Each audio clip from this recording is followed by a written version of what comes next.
Hello friends, circle of education welcomes you. हम modern age के author T.S.. Elliot को कर रहे हैं, जिसके ऊपर 5 वीडियोस ऑलरेडी चैनल पे अपलोड हो चुकी हैं। अगर आपने अब तक वो वीडियोस नहीं देखी हैं तो चैनल की प्लेलिस्ट में जाके चेक कर लें। आपके एग्ज़ाम के पॉइंट ऑफ व्यू से बहुत ज़रूरी होने वाली वीडियोस हैं।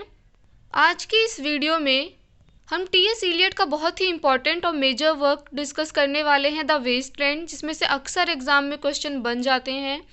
और द वेस्टलैंड को ही टी.एस. इलियट का मास्टरपीस भी कंसीडर किया जाता है। इसको मॉडर्न एपिक भी बोला जाता है। तो हमें इस वर्क को बिल्कुल भी हल्के में नहीं लेना है, बिल्कुल भी इग्नोर नहीं करना है। वीडियो स्टार्ट करने से पहले आप लोगों से अपील है कि अगर आपको वीडियो पसंद आ रही हैं, नोट समझ आ रहे हैं, तो वीडियो को लाइक करें। आपके जो भी ओपिनियन है कमेंट सेक्शन में रखें, और अगर आप चैनल पे नए हैं तो चैनल को सब्सक्राइब करें। चलिए आज की इस वीडियो को हम शुरू करते हैं। द वेस्टलैंड जो कि 1922 में आई थी। कई बार जो है इसको द वेस्टलैंड यानी वेस्टलैंड जो है एक साथ ही लिखा जाता है, जो कि गलत है। ये जो द वेस्टलैंड है ये एक साथ नहीं, अलग अलग लिखा जाता है, ठीक है।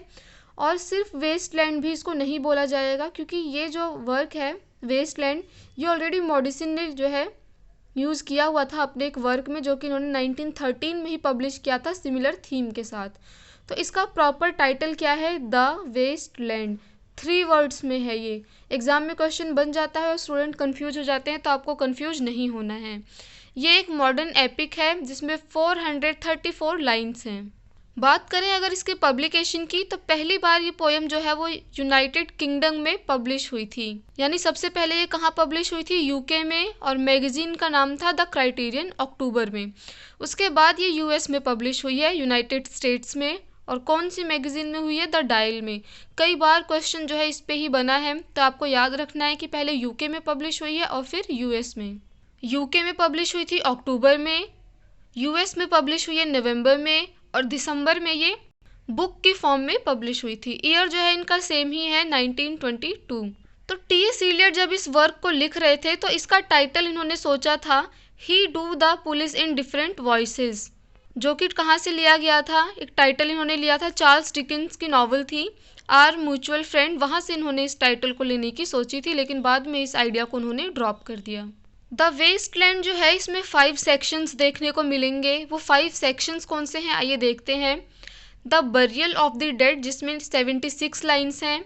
अ गेम ऑफ चेस जिसमें 96 लाइन्स हैं। द फायर सरमन जिसमें 139 लाइन्स है, और ये लॉन्गेस्ट पार्ट है द वेस्टलैंड का। 4th सेक्शन है डेथ बाय वाटर जिसमें 10 लाइन्स हैं, ये शॉर्टेस्ट पार्ट है इस द वेस्टलैंड पोएम का। What the thunder said last section है 5th सेक्शन, और इसमें 113 लाइन्स हैं। इन सेक्शंस को भी हम बहुत अच्छे से डिटेल में करेंगे, लेकिन आज की इस वीडियो में हम खाली द वेस्टलैंड से रिलेटेड जितने भी इम्पोर्टेंट फैक्ट हैं हम उनको देखते हुए चलेंगे। तो ये जो 5 सेक्शन है ना, ये आपको सीरीज़ में याद रखने हैं, क्योंकि कई बार क्वेश्चन एग्जाम में बन जाता है और हम कंफ्यूज हो जाते हैं। तो पहला सेक्शन क्या है? Burial of dead. तो इसको ना आप एक स्टोरी की तरह याद करो कि कुछ लोग हैं जो गए हैं, किसी को दफना के आए हैं। अब माहौल जो है थोड़ा सा दुखी वाला हो गया है, तो अब आकर के वो क्या कर रहे हैं? माहौल को चेंज करने के लिए एक गेम खेलने की सोचते हैं। गेम कौन सी है? चेस की गेम है। फिर गेम खेलते खेलते ऐसे इमेजिन करो कि वो देखते हैं कहीं पे आग लग गई। द फायर सरमन मान के चलो, आग लग गई तो अब उसको बुझाने के लिए हमें क्या चाहिए? पानी चाहिए होगा, तो डेथ बाय वाटर, ऐसे इसको याद कर लो। और फिर लास्ट सेक्शन है व्हाट द थंडर सेड, कि उस आग को बुझाने के लिए अब बारिश भी होने लगी। तो इस तरीके से आप चीज़ों को अपने दिमाग में लेकर के चलेंगे तो आपको सीक्वेंस में याद हो जाएगा, क्योंकि सीक्वेंस में हम गड़बड़ी कर देते हैं और एग्ज़ाम में क्वेश्चन जो है सीक्वेंस पे बन चुका है। बात करें अगर द वेस्टलैंड पोएम की, तो इसमें 7 लैंग्वेजेस यूज़ हुई हैं। वो 7 लैंग्वेजेस कौन सी है आइए देखते हैं। Latin, Greek, Italian, French, German, English, Sanskrit. अगर आपने टी.एस. इलियट की बायोग्राफी वाली वीडियो देखी है तो आपको याद होगा कि टी.एस. इलियट को काफ़ी सारी लैंग्वेजेस आती थी, और लैटिन के लिए जो है उनको गोल्ड मेडल भी मिला था। तो जो एपिग्राफ है ना इस पोएम का, वो लैटिन में है, और ग्रीक में जो है कोटेशन यूज़ की गई है एपिग्राफ के अंदर ही। इटालियन में जो है डेडिकेशन देखने को मिला है हमें एंड में, और संस्कृत जो है लैंग्वेजेस में यूज़ हुई है। तो पोएम के एंड में जो है हमें संस्कृत के कुछ वर्ड्स देखने को मिलेंगे। तो जैसा कि अभी हमने डिस्कस किया कि एपिग्राफ जो है वो 2 लैंग्वेजेस में लिखा गया है, लैटिन एंड ग्रीक।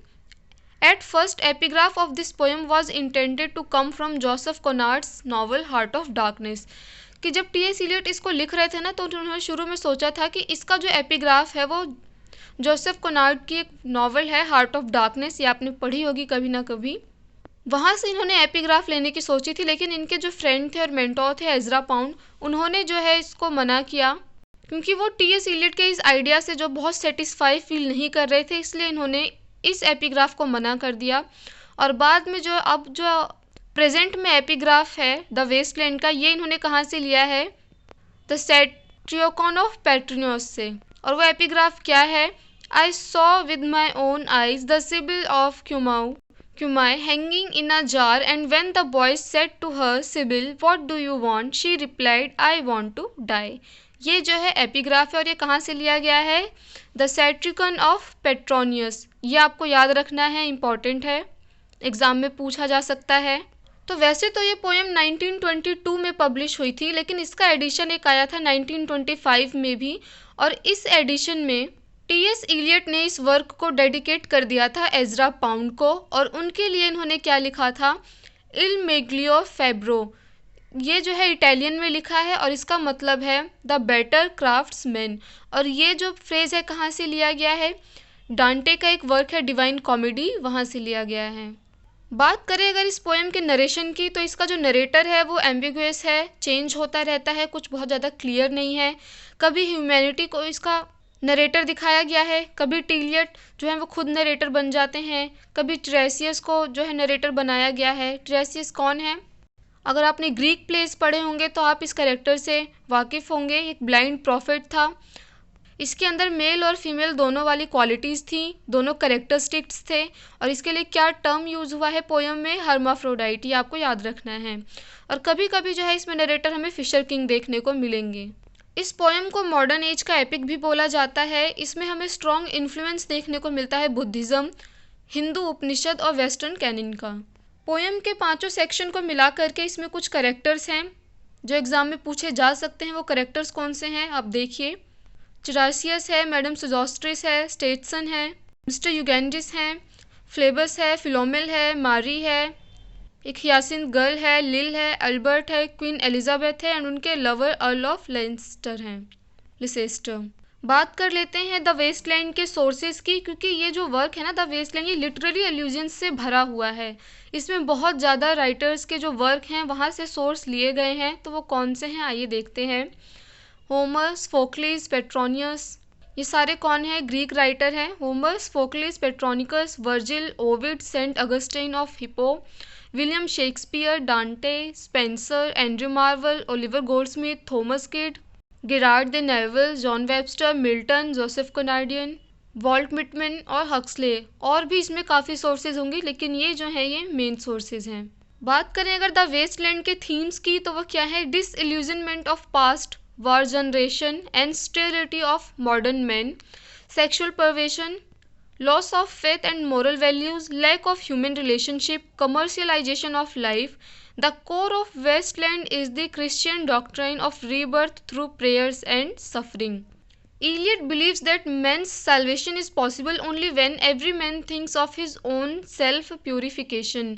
कि सेल्वेशन यानी मोक्ष की प्राप्ति जो है वो तभी हो सकती है जब हर एक इंसान जो है अपने को खुद प्योरीफाई करने के लिए सोचेगा, अपनी खुद की शुद्धि करना चाहेगा। ही mentions the story of Prajapati, यहाँ पे जो है रेफरेंस दिया गया है कि प्रजापति की स्टोरी भी मेंशन हुई है। और थंडर क्या कहती है कि 5th सेक्शन है ना, तो इस पे एग्जाम में क्वेश्चन बना हुआ है कि थंडर क्या अटर करता है, तो वो है द। और इनका मतलब क्या है? पहले दा का मतलब है दत्ता विच मीन्स गिव, दूसरे दा का मतलब है दयाद्वाम विच मीन्स सिंपथाइज, और तीसरे दा का मतलब है दमयति विच मीन्स कंट्रोल। और ये कहाँ से लिया गया है? ये उपनिषद से लिया गया है। बात करें अगर इसके टाइटल की, द वेस्टलैंड कहाँ से लिया गया है, तो ये टाइटल जेसी एल वेटसन की बुक थी जो कि बेस्ड थी grail legend from ritual to romance से। ऐसा माना जाता है कि इसका टाइटल वहाँ से लिया गया है। इस पोएम में ना हमें रिवर्स के मेंशन देखने को मिलते हैं। तो वो रिवर कौन सी हैं? Ganga and Thames. कुछ सिटीज़ मेंशन हुई हैं, वो सिटीज़ कौन सी हैं? Vienna, London, Alexandria and Carthage. साथ ही साथ आप ये स्टार मार्क करके नीचे लिख लेना कि इस पोएम को जो है ना आई.ए. रिचार्ड ने बहुत ज़्यादा अप्रिशिएट किया था। तो इस पोएम से रिलेटेड हम सारे ही इम्पोर्टेंट फैक्ट्स जो हैं वो डिस्कस कर चुके हैं।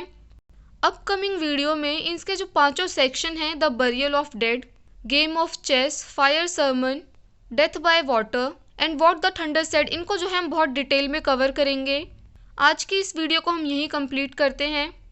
तो अगर आपको वीडियोस पसंद आ रही हैं, नोट्स समझ आ रहे हैं, तो वीडियो को लाइक करें। आपके जो भी ओपिनियन है कमेंट सेक्शन में रखें और अगर आप चैनल पे नए हैं तो चैनल को सब्सक्राइब करें।